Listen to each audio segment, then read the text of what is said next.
I now call Chris Lyttle to conclude and wind up on the motion. Chris Lyttle. Thank you, Mr Deputy Speaker, and I thank the Minister for his commitments brought forward there and for everyone that has made contribution to the debate today.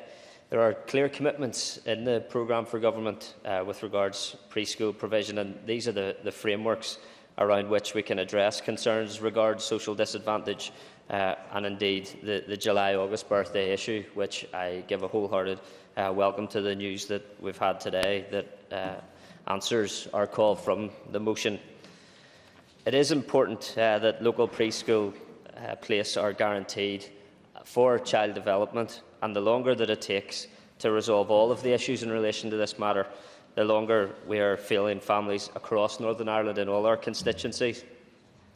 Can I put on record my thanks to my Alliance Party colleague Judith Cochrane for putting this issue on the Assembly agenda today and to engage and press the Minister into action on delivery for nursery places for our children, and for all the work that she has done to promote practical steps that can be taken to move us towards the goal of locally based preschool places for all our children.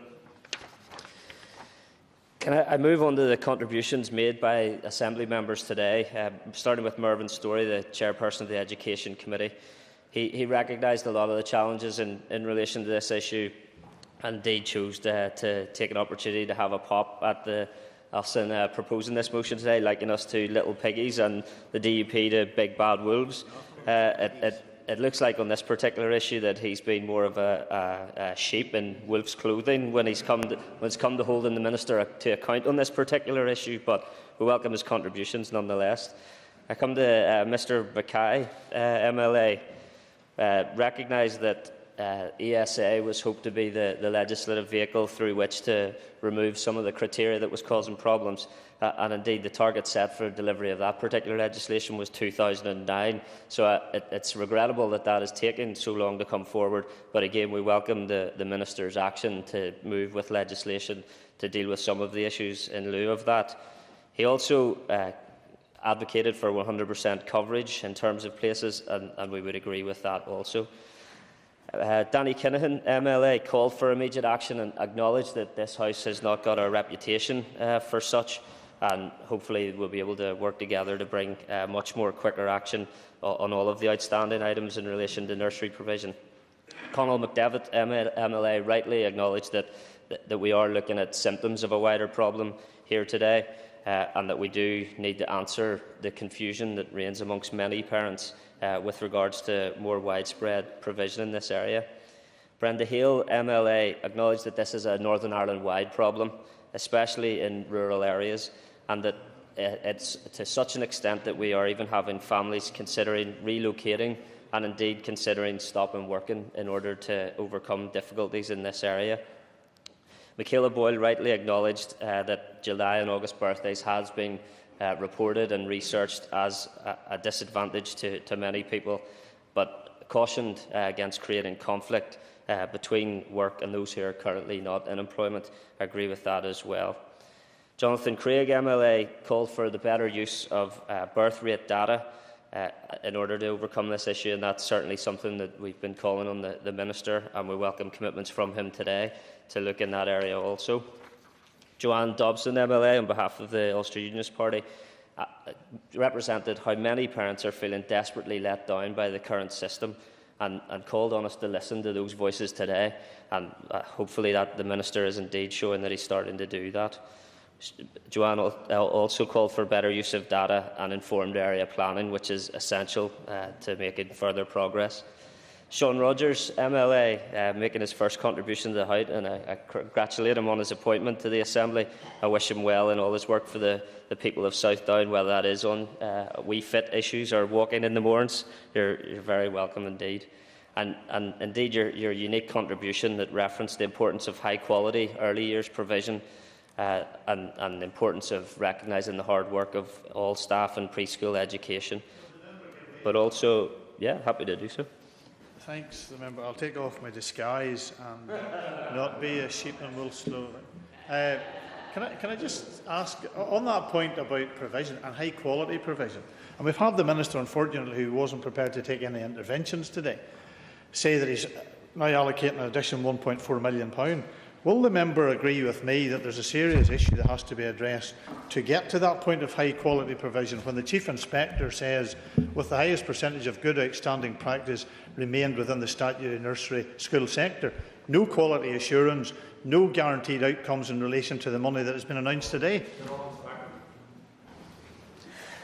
Thank the member for his intervention. Absolutely, and it's good to see the robust intervention being made on the Minister's contribution. We absolutely need to upskill those across all the sectors of provision, and I think that's the way we can help overcome some of the shortages in statutory provision also. And indeed, we've also heard from Sean Rogers MLA today the importance of positive parental interaction between our children as well, which is going to be essential to their development. And it's also an economic imperative to wider society to have less talk and more action on this issue. Rightly so. Peter Weir MLA acknowledged that the July-August criteria was particularly arbitrary and recognised a better need for local access to provision for all parents. Jim Allister MLA referred to my colleague's profession of amorous demonstrations to the Minister if he was to make progress on these issues, so I fear for what scenes we're going to be met with later on today, but look forward to that.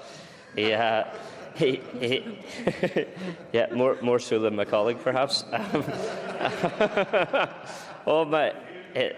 Mr Allister also recognised a wider disparity of provision that does need to be overcome.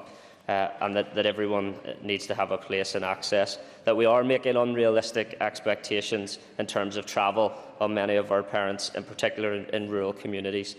However, I would also urge Mr Allister to avoid falsely setting the socially disadvantaged children in conflict with others, but agree with him that widespread provision is the framework to overcome that type of conflict and confusion.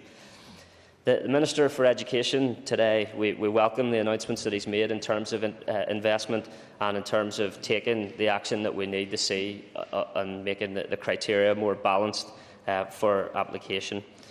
He rightly acknowledged, however, that we do have many children across Northern Ireland unplaced at stage 1 of this application process, and also recognised that many of the places on offer are not in the right location for families. I welcome his commitment to better address the supply and demand issues in relation to nursery provision and willing to improve the application process in general. I can ask the Minister, however, in terms of how data is being collected, will we see improvements in that area, and also in and around communication strategy? I think there is a real challenge on our hands to make sure we help parents better understand how to list preferences and how to understand the criteria that does apply to their application process. Yep, sir. Well, I think it's just a note there in terms of how the data is actually collected, and in conversation with senior educationalists in the South Eastern Education Library Board, I became aware a couple of months ago that there was several hundred places that was going to be oversubscribed, and you can't put 9 pints into a gallon drum. Really, it is essential that we have the adequate number of spaces, and that pre-preparation is put in place. And that's where the nub of the problem exists. It's in certain areas.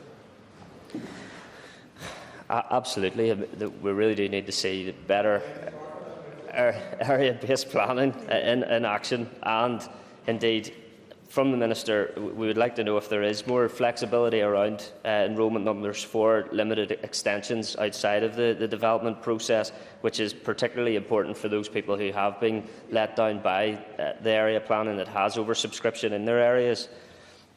In closing, Mr Principal Deputy Speaker, I urge the House, the MLAs that have supported the motion today, the members of the public, those families that are affected by this issue, and the media, to make preschool provision for our children a critical issue for this executive, for the Minister going forward, to prove that this is an institution that is capable for delivering on real issues for local people.